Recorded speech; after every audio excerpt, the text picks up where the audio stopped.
Hello everyone, welcome back. Study ম্যাথমেটিক্সে প্রত্যেকে স্বাগত জানিয়ে ক্লাস 9 থেকে আমরা চ্যাপ্টার 12 আজকে ভিডিও পার্ট নাম্বার 22 করব। কোষে দেখি 12 থেকে। লাস্ট ভিডিওতে আমরা 7 অঙ্কটা করেছিলাম, আজকে আমরা 8 নাম্বার অঙ্কটা করব। বলছে সমান ক্ষেত্রফল বিশিষ্ট সমান ক্ষেত্রফল, ওকে, এবিসির যা ক্ষেত্রফল হবে এবিডি এই দুটো ত্রিভুজের ক্ষেত্রফল হবে সমান।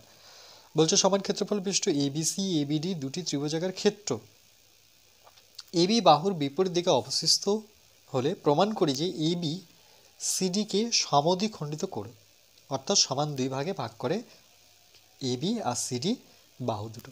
ওকে, তাহলে আমরা প্রথমে এটা পেজের মধ্যে অঙ্কটা নিয়ে নিই। ওকে, এবার আমরা এটাকে প্রথমে সমান ক্ষেত্রফল বিশিষ্ট এবিসি, তাহলে প্রথমে আমরা কি করব, একটা এবিসি ত্রিভুজ যদি অঙ্কন করি তোমরা স্কেল ব্যবহার করবে।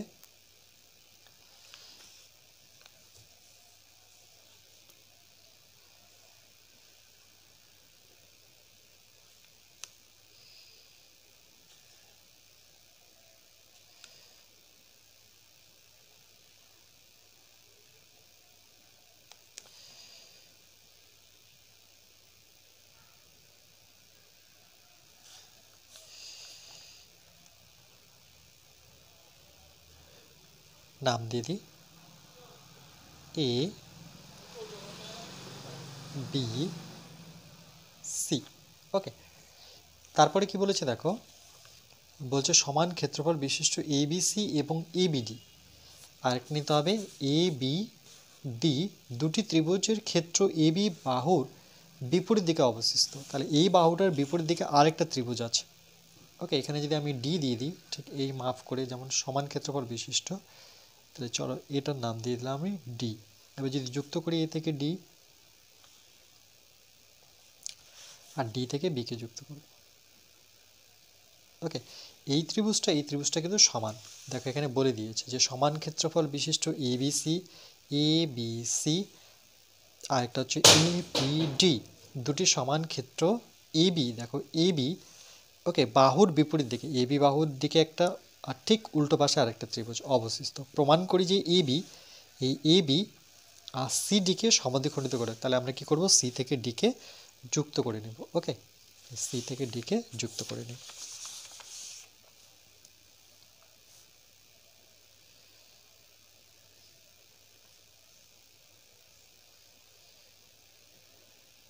তাহলে এই বাহুটা কিন্তু সমান হবে, মানে এবি আর সিডি মানে কি সমদ্বিখণ্ডিত, অর্থাৎ সমান দুই ভাগে ভাগ করবে। ওকে, তাহলে আমরা প্রথমে লিখে নিই।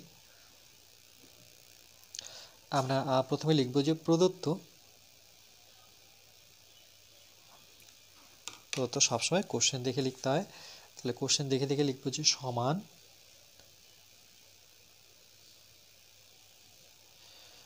ক্ষেত্রফল বিশিষ্ট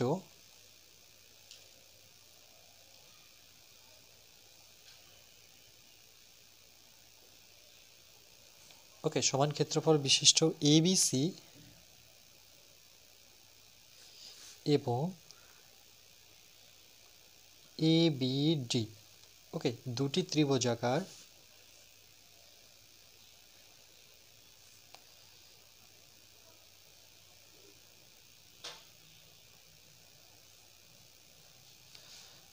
ক্ষেত্র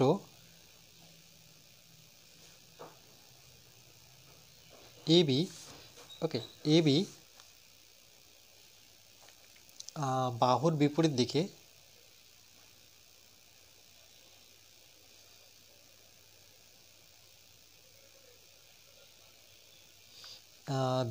দিকে অবস্থিত।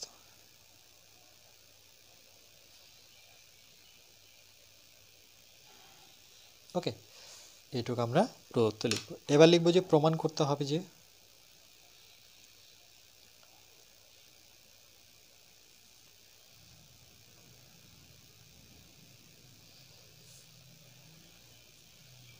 সেটাও কোশ্চেন দেখে দেখে লিখব যে এবি সিডিকে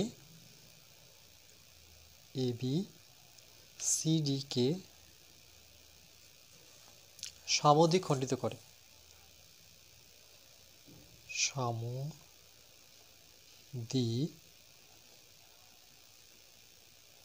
খণ্ডিত করে। ওকে, এরপরে চলে আসবো আমরা অঙ্কনে। এখানে একটুখানি আমরা অঙ্কন করে নেব। কি করব দেখো, যে আমরা একটা লম্ব টানব। ওকে, প্রথমে এই ত্রিভুজটা নিই, এবিসি ত্রিভুজের আমরা যদি লম্ব টানি, দেখো সি থেকে আমি এবি বাহুর উপর একটা লম্ব টেনে নিই। ওকে, এইভাবে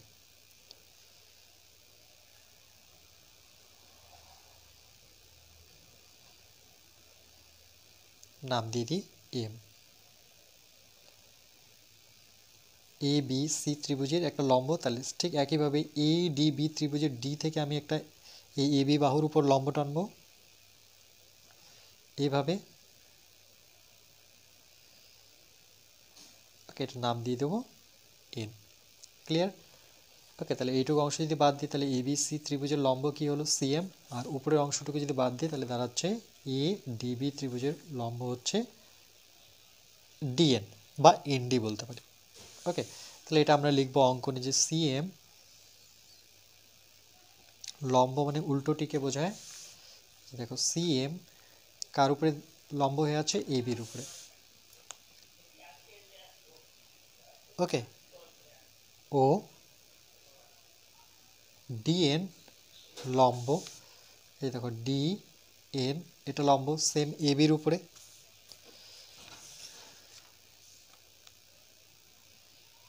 এ বি, ওকে করা হলো।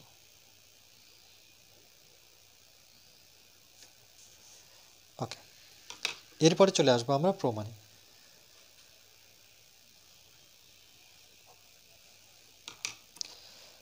প্রমাণে আমরা লিখব যে ত্রিভুজের ক্ষেত্রফল। ওকে, অর্থাৎ এবিসি ত্রিভুজটা নেব, এ বি সি। কেন কেন কি প্রথমে দেখো কোন ত্রিভুজের ক্ষেত্রফল বলেছে, এবিসি, তাহলে লিখব যে এবিসি ত্রিভুজের ক্ষেত্রফল বা ত্রিভুজের ক্ষেত্রফল লিখতে পারতাম। তো এখানে লিখি যে এবিসি ত্রিভুজের ক্ষেত্রফল, এবিসি ত্রিভুজের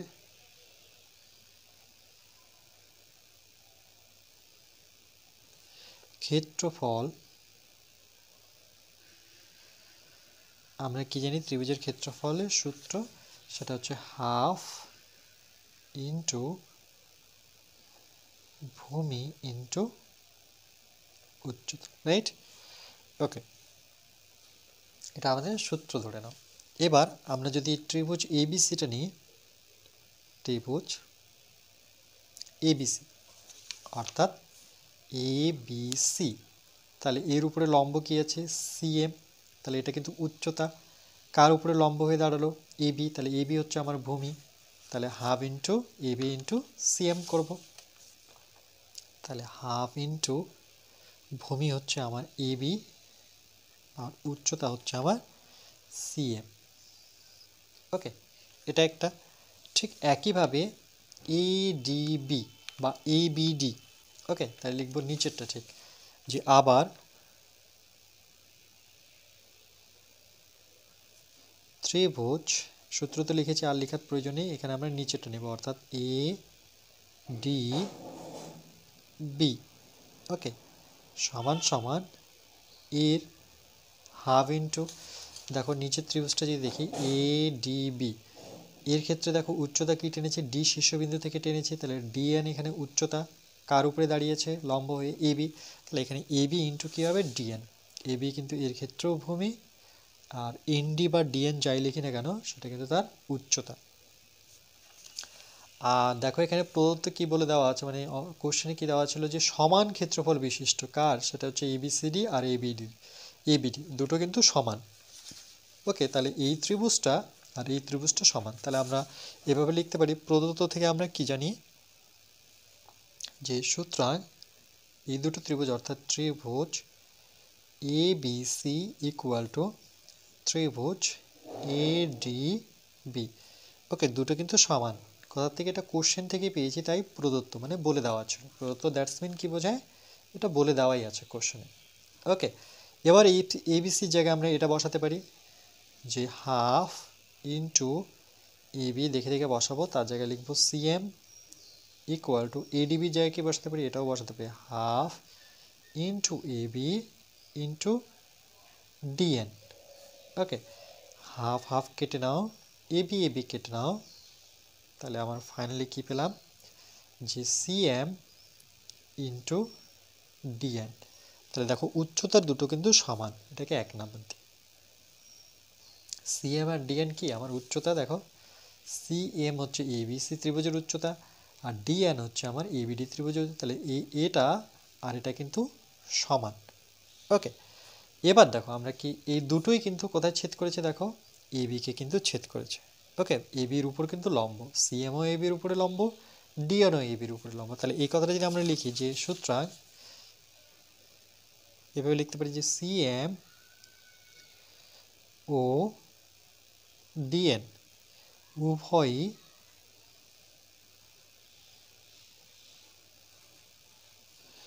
কার উপরে লম্ব, এবি এর উপর লম্ব। ওকে, যদি লম্ব হয়ে থাকে তাহলে সেই ক্ষেত্রে দেখো যেহেতু এরা দুজন সমান, তার সাথে আমরা সমান্তরালও বলতে পারি। দেখো সমান্তরাল হয়ে আছে, তাহলে সিএম সমান্তরাল কি হবে, ডিএন। তাহলে এইভাবে লিখবো যে সিএম সমান্তরাল সাইন এটা এইভাবে দেয়, এটা হচ্ছে ডিএন। ওকে, এবং এর সাথে আমি কি করতে পারি, দেখো এর সাথে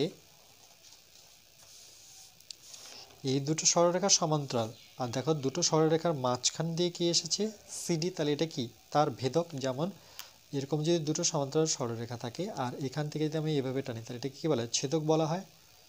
ওকে, দেখো এটা একটা সমান্তরাল, এটা একটা সমান্তরাল, আর এভাবে টেনেছে সেম এটাই, এটাও সমান্তরাল এটাও সমান্তরাল। দেখো সি থেকে এভাবে এসেছে এর মাঝ বরাবর, তো এটা কি তার ছেদক বা ভেদক। তাহলে আমরা লিখবো এখানে সিডি, অ্যাকচুয়ালি সিডি সেটা হচ্ছে ভেদক বা ছেদক লিখতে পারো, ভেদক।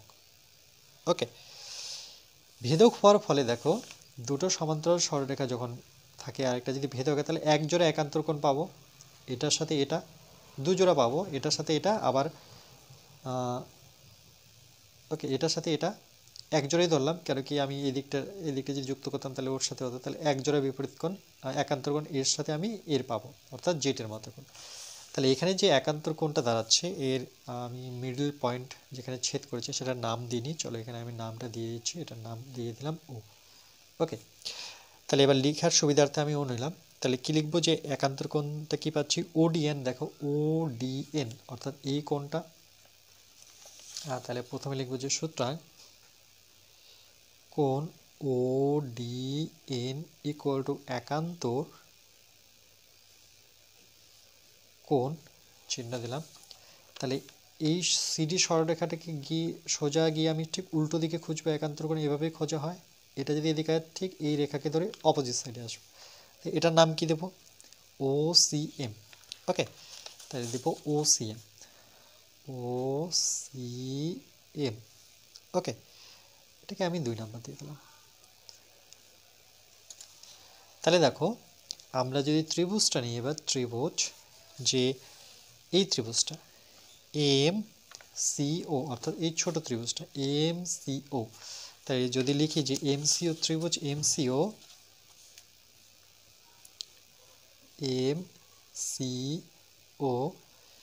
এবং ত্রিভুজ ঠিক একইভাবে এদিকে যদি ত্রিভুজটা নিই সেটা হচ্ছে NDO অর্থাৎ এই ছোট ত্রিভুজটা। ওকে, ODN বা NDO লিখতে পারি, NDO। ওকে, এর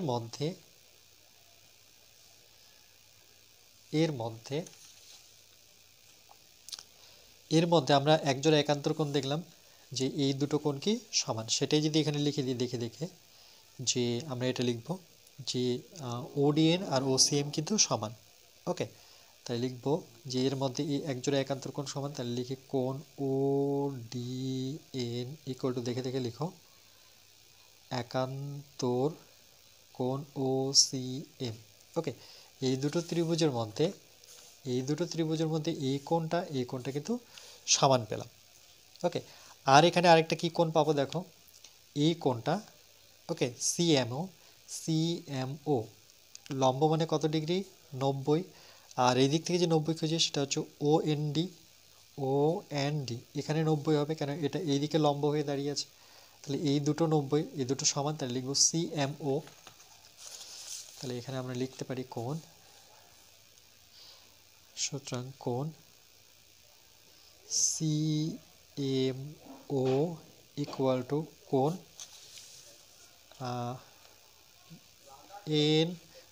OND।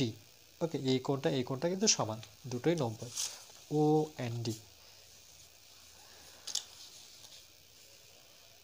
OND ওকে, এখানে ব্র্যাকেটে লিখতে পারি যে প্রতিটি কিন্তু 90 ডিগ্রির সমান। হ্যাঁ, লিখি যে প্রতিটি 90 ডিগ্রি এর সমান।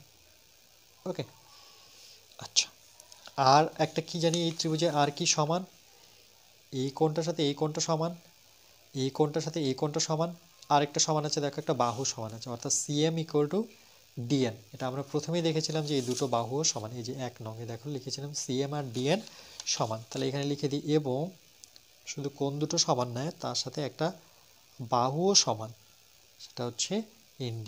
কোথা থেকে পেলাম আমরা? 1 নং থেকে। ওকে, পাশে লিখে দিলাম, তাহলে তোমাদের সুবিধা হবে। এই যে দেখো 1 নং এ CM ইকুয়াল টু DN। তাহলে দেখো এই ত্রিভুজে কি কি পেলাম, একটা কোণ সমান পেলাম, এখানে একটা সমান পেলাম, এখানে একটা বাহু সমান পেলাম। তাহলে আমরা কি বলতে পারি, এটা ত্রিভুজ কি সর্বসম। একটা ত্রিভুজ সর্বসম হতে গেলে কি লাগে, দুটো কোণ সমান লাগে, আর একটা বাহু সমান লাগে, বা দুটো বাহু সমান লাগে, একটা কোণ সমান লাগে, অনেক এর বৈশিষ্ট্য আছে। তো এখানে যে তিনটা বৈশিষ্ট্য পেলাম, সেটা হচ্ছে যে এই দুটো ত্রিভুজ অর্থাৎ OCM। ওকে, তাহলে প্রথমে উপরেরটা নিচ্ছি, OCM ত্রিভুজ চিহ্ন দিই, সর্বসম। ওকে, দেখো যে OCM এই ত্রিভুজটা সর্বসম হচ্ছে ONDO। ওকে, NDO, তাহলে সর্বসম ত্রিভুজ NDO। কোন শর্তানুসারে এখানে লিখবো আমরা, সেটা হচ্ছে কোণকে অ্যাঙ্গেল বলা হয়, আর একটা কোণকে অ্যাঙ্গেল বলা হয় একটা বাহু অর্থাৎ সাইড। ওকে, তাহলে অ্যাঙ্গেল সাইড শর্তানু। ওকে, আচ্ছা, এরা যদি সর্বসম হয়ে থাকে, এই দুটো ত্রিভুজ যদি সর্বসম হয়ে থাকে, এটার সাথে এটা সমান, এই কোণের সাথে এই কোণ সমান, এই কোণের সাথে এই কোণ সমান, তাহলে দেখো এখানে আমরা এই বাহুটা সমান পাবো, অর্থাৎ CO আর OD কিন্তু সমান। ওকে, যেহেতু এই ত্রিভুজ সবই সমান, তাহলে এই বাহুটা কেন বাদ যাবে, এই বাহুর সাথে এই বাহুটাও সমান। তাহলে আমরা লিখতে পারি যে OD ইকুয়াল টু বা OC ইকুয়াল টু OD। ওকে, সেটা হচ্ছে কিন্তু অনুরূপ বাহু। তাহলে লিখব যে যেহেতু সর্বসম, তাহলে আমরা লিখব যে OD বা প্রথমে OC লিখতে পারতাম। ওকে, OC আর OD কিন্তু সমান। এখানে লিখব কেন, তার কারণ হচ্ছে সর্বসম ত্রিভুজের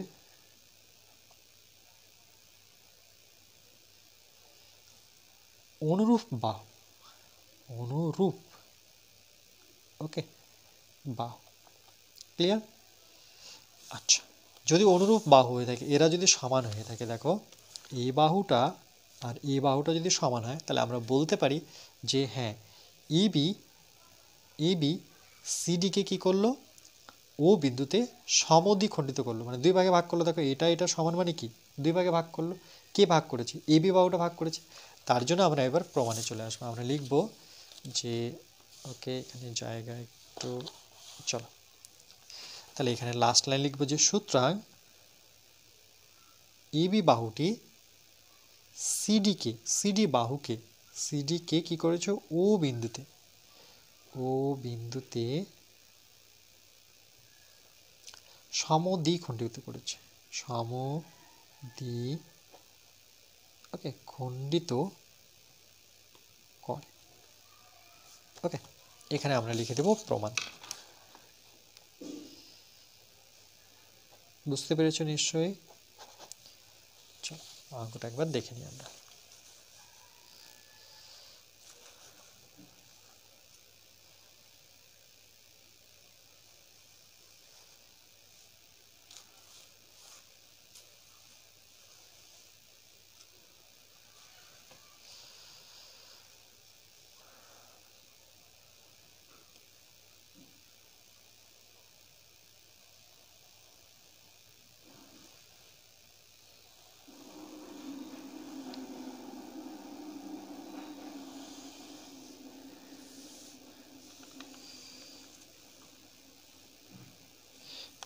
এরপর আবার নেক্সট পার্ট নাম্বার 23-তে 9-এর অঙ্কটা দেখব।